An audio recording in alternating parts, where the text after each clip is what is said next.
सुबिल साथियों, जे लतीफ़िलात खाहोड़ी टीवी जी हफ़्तेवार रिहाण खाहोड़ी रिहाण ॿुधण खां पहिरियां चैनल खे सब्सक्राइब ज़रूर कंदा ऐं बेल आइकन जो बटन ज़रूर दबाईंदा। जाम तमाची वारे दौर सां ऐं असांजे उन पहिरें सफ़र सां पवंदड़ पहिरें मरहले जा इहे जेके सफ़री वाक़िया आहिनि, उन करे असां 2 नंबर सॼो था लिखे त जीअं मूं अर्ज़ु कयो पुराणी किल्त में त हींअर जाम जे ॿिए इक़्तिदारी दौर जो वक़्तु अचे थो 18 साल क़ैद रहण खां पोइ। हिन दौर में नूरी सां हिन जो पेच अटके थो। सूरतहाल हींअर सिंध ख़ुदि मुख़्तियार आहे। दिल्ली जी ॾिण भरून आहे त जाम तमाची जीअं वापसि आयो त संदसि चाचे जाम जूणे जे 18 साल जे बदतरीन दौर खे साम्हूं रखंदे आवाम सां पंहिंजे पुराणे पहिरें 2 सालनि वारे दौर खे साम्हूं रखंदे हिकु दफ़ो वरी सिंध जी ख़िदमत लाइ, सिंध जे दिफ़ा लाइ, सिंध जी आसूदगी ऐं आजपे लाइ अमली तौर ते जाखोड़ कई।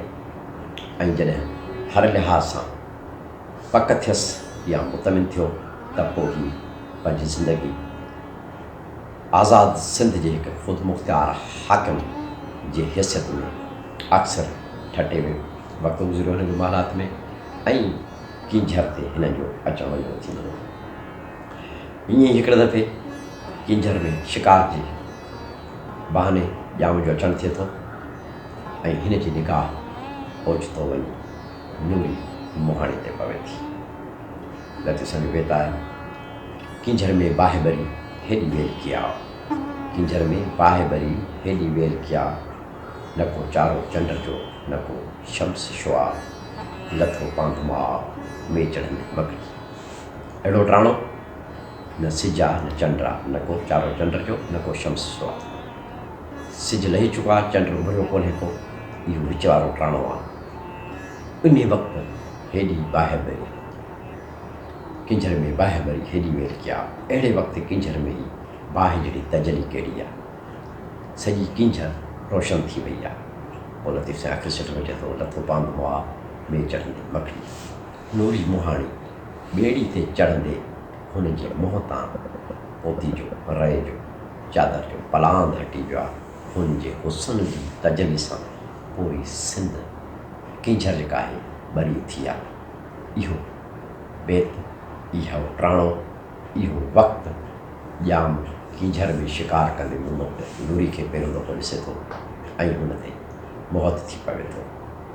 पर वक़्त जे हाकिम हुअण जे बावजूदि ऐं तख़्तगाह खां पोइ किंझर या मोहाणा एॾा परे कोन हुआ त हिते उमिरि जे किरदार खे ऐं ॼाम तमाची जे किरदार खे साम्हूं रखंदासीं असां त ॼाम शरई तौर ते फज़ीलत सां जेके सिंधी कल्चर जा, क़ौम जा, समाजी क़दुर आहिनि, उन्हनि तहत हुन पंहिंजे पसंदीदा नूरी जो संग घुरे थो।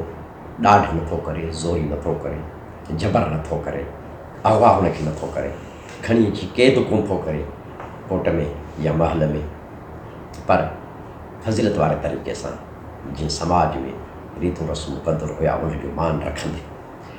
ॿिए पासे उमरा साॻी नियत सां मारवी खे ॾिसण सां ॿिए जी चुर्च ते जॾहिं काहे वञे थो त हुनखे उठ ते खूह तां अगवा करे अची कोट में रखे थो। ऐं इहो तज़ाद लतीफ़ साईं असांखे ॿुधाइणु चाहे थो त तॾोकी सिंध जी सूरतहाल साईं जे दौर जी ग़ुलामी वारी, मुग़ल जी 40 साल जी ग़ुलामी साईं जमल जी ज़िंदगी ऐं साईं जो ही पहिरियों सफ़र उन्हनि 40 सालनि जे अंदरि अचे थो त साईं जेका गंजट करते सुर खाहोड़ी सुर रामकली जे हवाले सां हिकिड़ो खाहोड़ की खेर जेका हुई, जितने पखी पेर तित टिमके बाहिड़ी, ॿियो ॿारी थो केरु खाहोड़ की खेर ॾी, उन खाहोड़ की खेर जे हवाले सां सिंध जे आजपे आसूदगी लाइ साईं जॾहिं झेड़ियो पिए त पोइ तॾोकन हाकिमनि खे उमिरि वांगुरु ऐं ॼाम तमाची जी भेट में आणे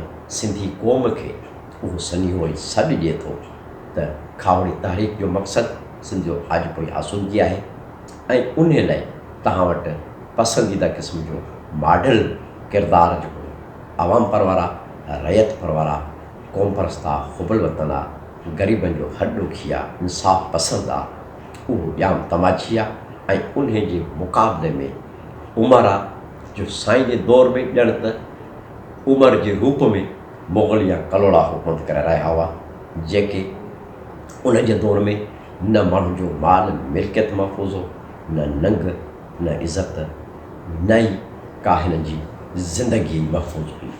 सभ जो साह मुठ में त केॾी महिल बि कुझु बि थी सघे थो। ऐं मुग़ल त ख़ासि तौर ते कंहिं सिंधी खे अछो कपिड़ो पातल बि कोन सहंदा हुआ, पकिड़े उनखे पादर हणंदो आहे त मिल्कियत केॾां वांदी। कंहिं माण्हू वटि को चङो वहट हूंदो त बि उन ते कावड़ कंदा, उन ते ॾमरिजी पवंदा ऐं उहो बि हुन खां खसे वठंदा हुआ। चपे चपे ते हुननि जा जासूस, हुन जा कारंदा जेके सिंधी माण्हुनि ते नज़र रखंदा, कंहिं बि सणभे माण्हू खे मिल्कियत रखण जो हक़ बि हुन खां खसियो वेंदो हो। ऐं इहो ई साॻियो किरदारु हो जेको उमर अदा कयो त साईं हिन ॿिनि बादशाहनि जी भेट कंदे तॾहिं की ग़ुलाम सिंध जे लाइ हिकिड़ो आइडियल सियासी निज़ाम असांखे साईं ॿुधाइण पिए चाहियो त उहो ॼाम तमाची जे रूप में ऐं उन जे हुकूमती ढंग जे हवाले सां सिंध खे ग़ुलामी खां बचाए ऐं आजपे तरफ़ वठी वञण लाइ असांखे उमर जो किरदारु न पर ॼाम तमाची जो किरदारु घुरिजे। हिन महिल बि सिंध साईं जे दौर वारी सिंध ऐं अॼोके सिंध का बदिली कान्हे का। अॻे दहली जी महकूमी हुई, अॼु मर्कज़ में वफ़ाक़ में इस्लामाबाद जी महकूमी आहे। अॻे पंहिंजा परावा दलाल हुया, अॼु बि साॻा ई पंहिंजा परावा सिंध मां उहे दलाली कनि था पिया। असां सिंधी माण्हू फ़िक्रे लतीफ़ खे जीअं पुठी ॾिनी आहे, असांजे ॾुखा ॾींहं जेके से खुटनि ई कोन था। असां लतीफ़ साईं खे अमली तौर ते परखियो सम्झो ई कोन्हे, सिर्फ़ु मुले वांगुरु असां हू जीअं सॼो ॾींहुं क़ुर पढ़ंदो आहे, नमाज़ पढ़ंदो आहे, पर हुन किरदार में चङाई नज़र न ईंदी आहे। ईअं असां बि जेके सिंधी माण्हू पढ़ियल लिखियल सुञाण माण्हू आहियूं, लतीफ़ साईं जा बेत पढ़णु, वायूं ॻाइणु, फंक्शन करणु, मेड़ाका करणु, रिहाणियूं करणु, मेले ते अदबी रिहाणियूं करणु, इहो त सभु कुझु कंदा आहियूं। हिकु ॿिए खे ॿुधाईंदा आहियूं लतीफ़ साईं जी अज़मत ऐं सोच ऐं नज़रियो। पर उहे ई माण्हू जेके इन फ़िक्र जी तशरीह कंदा आहिनि, मानाऊं ॾींदा आहिनि, सम्झाइणियूं ॾींदा आहिनि, तसव खां वठी आम समाज ताईं, साइंस ताईं, पर उन्हनि मां को बि उन ते अमल करण लाइ तयारु कोन्हे।